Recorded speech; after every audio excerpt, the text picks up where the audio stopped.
Good afternoon, welcome to Turbo Tortoise Tech. If you're new here, I'm Reese of the 4-piece variety or Wookie Triple XL, and we have unfortunately a little interruption with the PC versus PS5 type build, where I'm trying to see how much performance I can get from a PC for the same money as a PS5.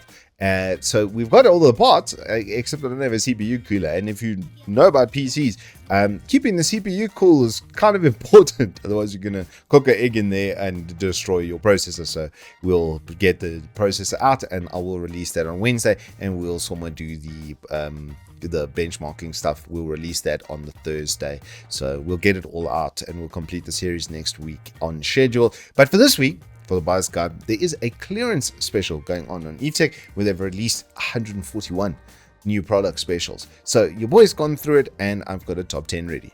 Starting off at number 10, we've got to give love to the entire Thrustmaster category. They've got very cheap entry-level joysticks, but a nice step up for every single budget. And there's HOTAs for any platform, whether you want to do PC, Xbox, or PlayStation. You can get a classic HOTAs type setup for your flight games. And right at the bottom over here, the TS Ferrari racing wheel as well. So if you want to get a little bit more serious with your simming, there's a couple of products you can get on a budget.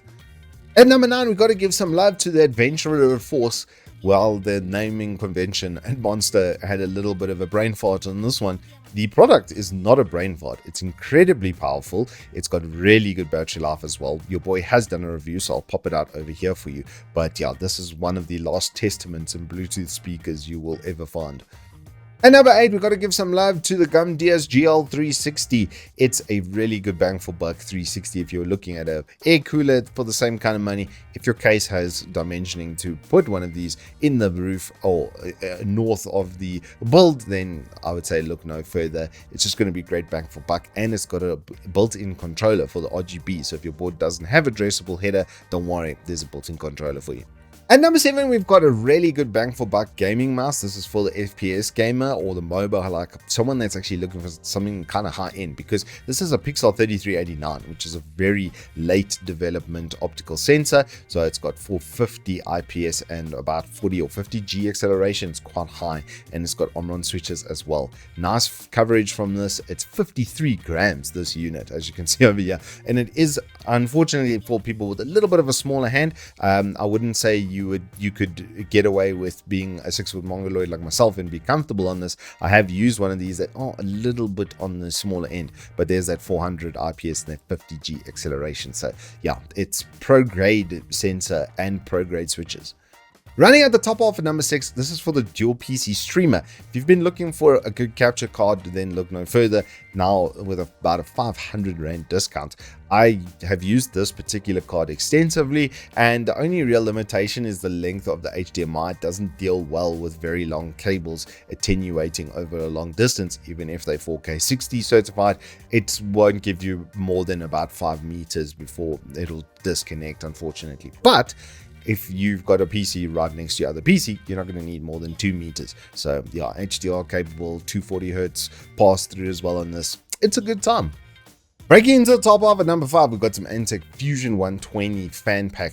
These are really good, really good fans. I tested them on the new coolers, and I kind of fell in love with them. The smoked plastic effect that they've got on their ring looks absolutely fantastic. And if you've got a white build and you've been looking for a way to completely kit it out, well, there's a 5 fan pack. If you run back the math, it's $300 per fan for full RGB, rubberized corners, proper bearings. Like, it's a good bang for buck.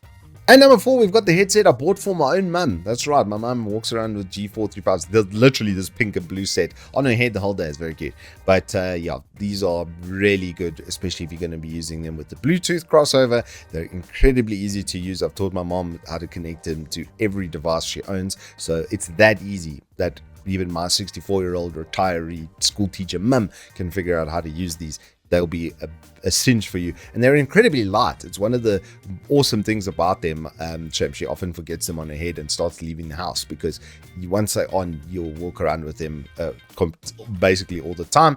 It doesn't have the best microphone ever, but it's, like I said, as a mobility product, it's incredibly good. At number 3, we've got a good budget 144Hz monitor from Viewsonic. It's curved and it has speakers. It's a VA panel, so do expect a little bit of smear. So I wouldn't say it's like a pro ultra grade gaming panel, but if you're just looking for something for a good general gaming experience, especially in like big open world environment games, or you need to have speakers for like some sort of output like a console or something like that, then you could feed it through this. Absolutely no problem. Full HD. Generally good basics, no periscope neck or anything like that, but a 3-year warranty. It's pretty good bang for buck. And number 2, we got the most comfortable chair I've ever sat on in my whole life. Out of gaming chairs, this is by far the most comfortable that I've ever sat on. The X1000 haunts my dreams. If I had 4K, I would just buy one right now. Even at 4.5, I thought it was pretty good bang for buck. Now it's 500 Rand cheaper. Comes in black and white, so it's nice and easy to clean. Honestly, most of the surfaces and stuff are removable, so you'll be able to clean it or get it reupholstered later. But the cushioning and comfort in this was just exceptionally good. It's not very rounded, right? Like a lot of the chairs, it's quite open on the back. So if you're a broader gent and you've got broad shoulders, this will be comfortable for you as well. And you can see the edges are not ever so slightly rising up. They're not there to cup you into the seat like a bucket seat as if you were in a car. It's just got a little bit of styling, but it maintains its ergonomic feel. And finally, in the number 1 spot, it's 144Hz IPS goodness from Acer Predator. It comes with HDR as well. I've done a review on this, which I'll pop out for you now. It's got G-Sync as well, full proper G-Sync controller. These are actually kind of underrated. I think what hurt them, honestly, was the warranty period, but I wouldn't worry about it too much. I know guys that have bought this from new about 4 years ago now, and they're still running absolutely perfectly. So it's weird that they would do that when the quality is so good on these panels. It's got a genuine 2 millisecond gray to gray and up to 0.9. It's got genuine sub 1 millisecond response time on gray to gray. So yeah, it's very sharp. It's very good color gamut. Everything that you want to see. These are actually quite premium in their panel. And that, my friends, is your top 10 from the clearance deals. As I said, we will continue with that series next week. I will be getting the full build video out to you, as well as the full set of benchmarks. Until then, I hope you guys stay safe, keep well, and I will see you on the flip side.